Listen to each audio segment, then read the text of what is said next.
अंग्रेजों ने भारत पर 150 सालों तक राज्य किया और बेहिसाब सोने और ज्ञान की लूट करके चले गए, जो कि मूल यूरोप के रहने वाले थे। लेकिन क्या आपको पता है कि आखिर ये यूरोपियंस इतनी दूर से 7 समुंदर पार करके भारत क्यों आए थे? क्या वो भारत अपने धर्म का विस्तार करने के हेतु से आए थे, या फिर सोना लूटने के लिए, या राज्य करने के लिए, या फिर सिर्फ व्यापार करने के लिए? आप इस वीडियो में यही जानेंगे, तो इस वीडियो को अंत तक ज़रूर देखना।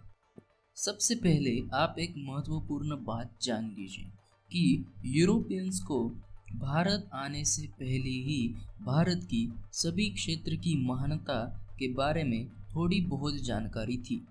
वो कैसे? तो यूरोपियंस के भारत आने से पहले भारत पे मुगलों का राज्य था, जो कि अरबी राज्यों में से ही एक थे।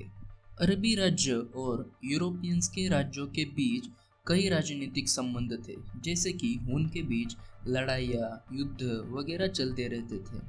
तो इसी के साथ उनके बीच व्यापार, धर्म, ज्ञान का भी प्रसार होता था। भारत में खोजा गया कई क्षेत्रों का ज्ञान, जैसे कि गणित, धर्म, विज्ञान, ये सभी मुगलों के जरिए यूरोपियंस तक पहुंचा।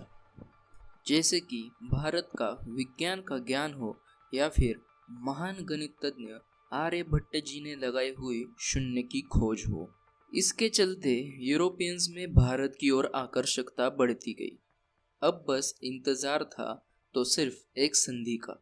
तो कौन सी थी वो संधि? धर्म विस्तार। धर्म विस्तार के बारे में सभी यूरोपियन राज्यों की सोच एक जैसी ही थी। वो जहाँ भी जाते थे तो अपने धर्म का विस्तार करते ही थे। कहा जाता है कि भारत में उन्होंने कदम ही एक हाथ में तराजू और एक हाथ में बाइबल लेके रखा था। कई यूरोपियन राज्यों ने भारत में बसे लोगों का धर्म परिवर्तन करके उन्होंने अपने धर्म का विस्तार किया। यानी कि सिर्फ अपने धर्म का विस्तार करना यही यूरोपियंस का लक्ष्य नहीं था। राज्य विस्तार। सभी यूरोपियंस का धोरण ये वसाहतवाद यानी कि कोलोनाइजेशन का था। लेकिन भारत में पहले से ही मुगल और स्थानिक राज्यों के बीच बड़ा संघर्ष शुरू था। ऐसे में यूरोपियन राज्यों ने जल्दी ही अपना राज्य स्थापित करने का हेतु नहीं रखा। वो इसके लिए एक अच्छी संधि का इंतजार कर रहे थे। सोना और ज्ञान।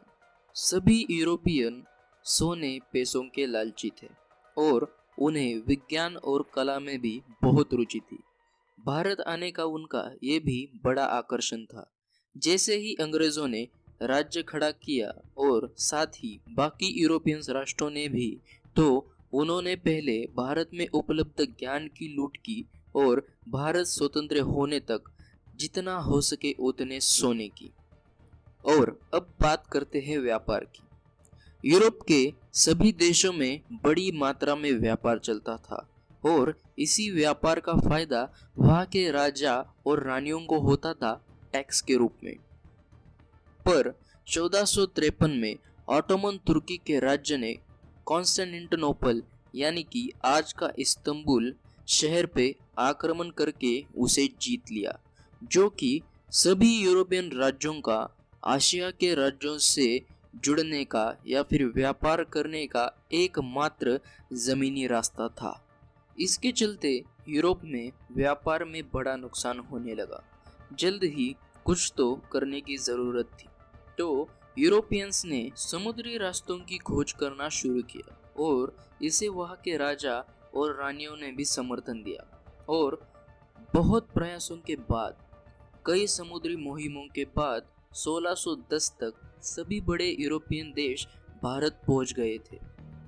तो ये था इतिहास यूरोपियंस का भारत आने का, जो व्यापार के मुख्य कारण के साथ शुरू हुआ और राज्य, धर्म, सोने और ज्ञान की अंतहीन फायदे के साथ समाप्त हुआ। अगर आपको ये वीडियो अच्छा लगा हो तो वीडियो को लाइक, शेयर और कमेंट ज़रूर करना। और चैनल को भी सब्सक्राइब ज़रूर कर देना और साथ ही बेल नोटिफिकेशन को भी ज़रूर ऑन करना, ताकि जब भी मैं भारत से जुड़े इतिहास के बारे में वीडियो अपने चैनल पे डालूँ तो आपको ज़रूर पता चले।